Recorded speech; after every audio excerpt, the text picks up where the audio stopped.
Hello, Hello, how are you, Zia? I'm great. How are you doing? Doing very well.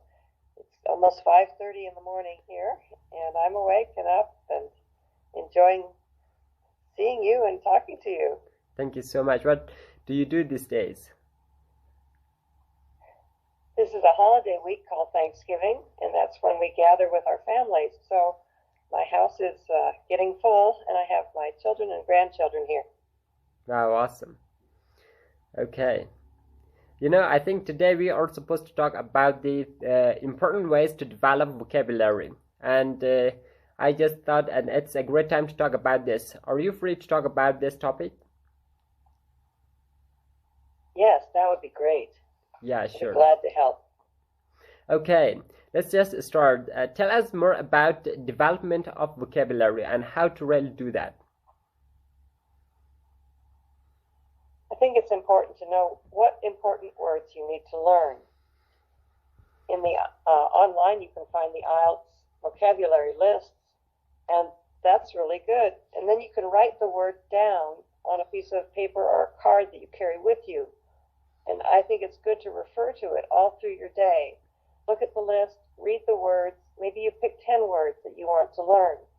So maybe it's abbreviate, affect, apply, address, argument, things like that. But write them down on a piece of paper.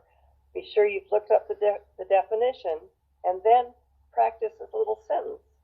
But try to read them throughout the day, and that'll keep your brain actively remembering that word or those words.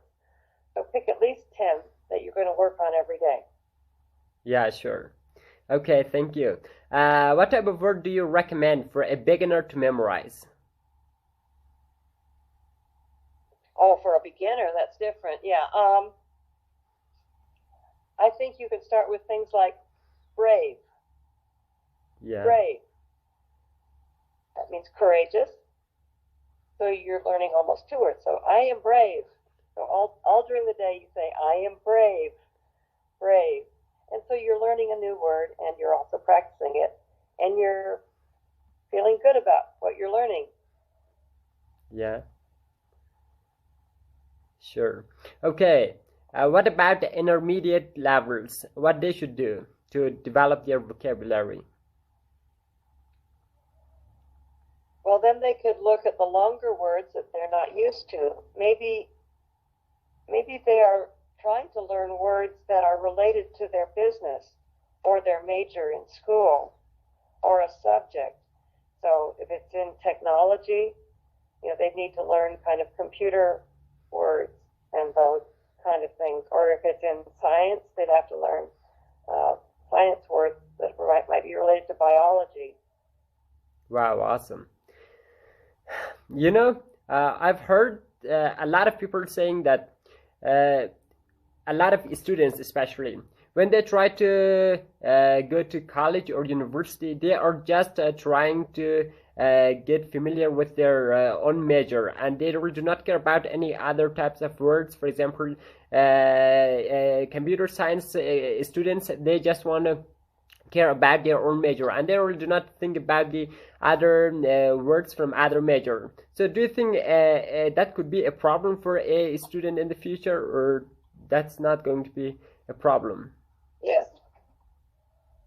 Yes, you have to broaden your vocabulary list to include other subjects because we live in a more diverse world, and we have to realize we have to learn about other subjects as well.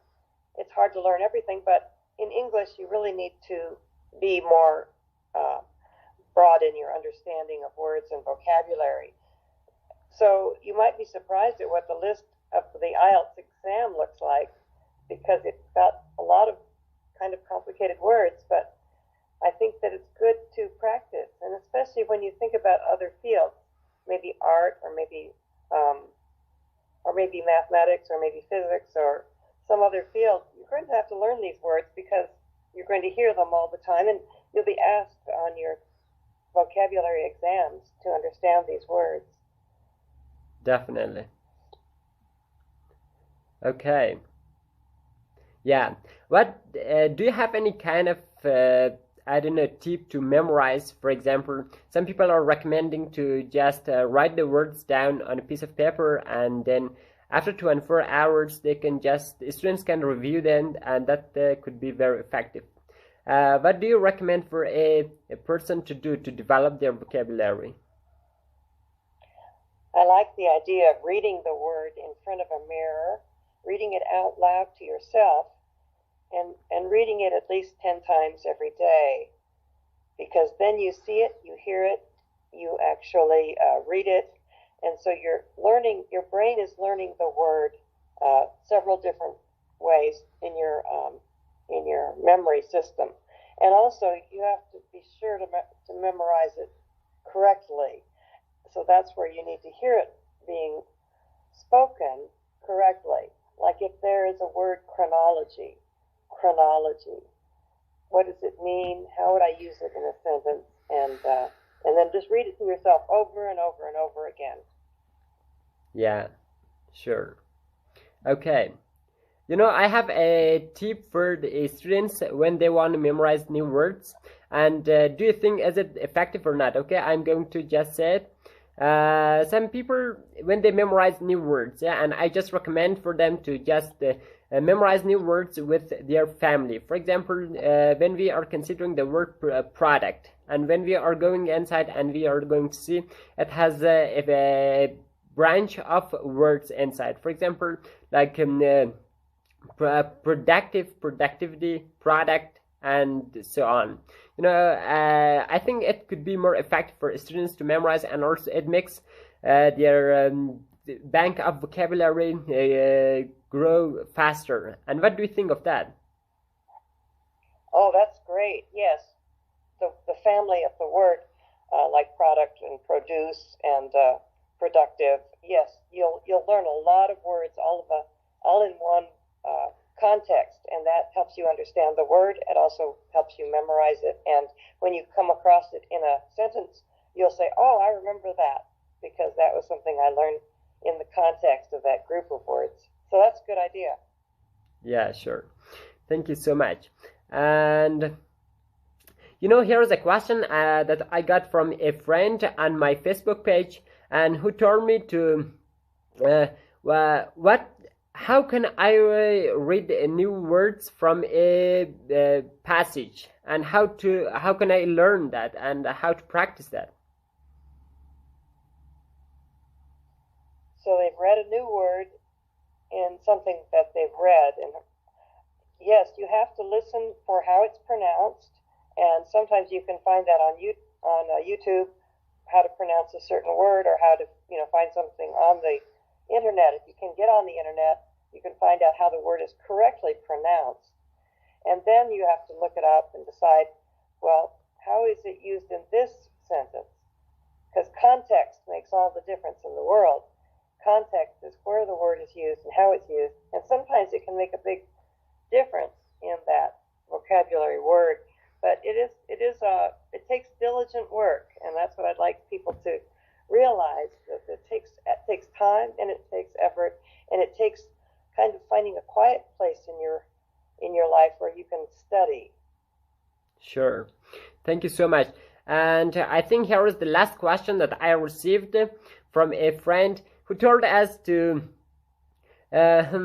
he said that when I start memorizing new words, and I usually do not memorize new words with examples. I usually just try to pile up new words, and I only try to memorize new words. And this way it has been pretty effective so far. And what do you think? Is it a good way that I'm doing or not? It could work for some words, but you really need to know how to use that word in a sentence and how it is applied in a natural way. Because sometimes I've heard new English speakers using words that do not really fit. By definition, it looks like they fit, but they're not actually used that way.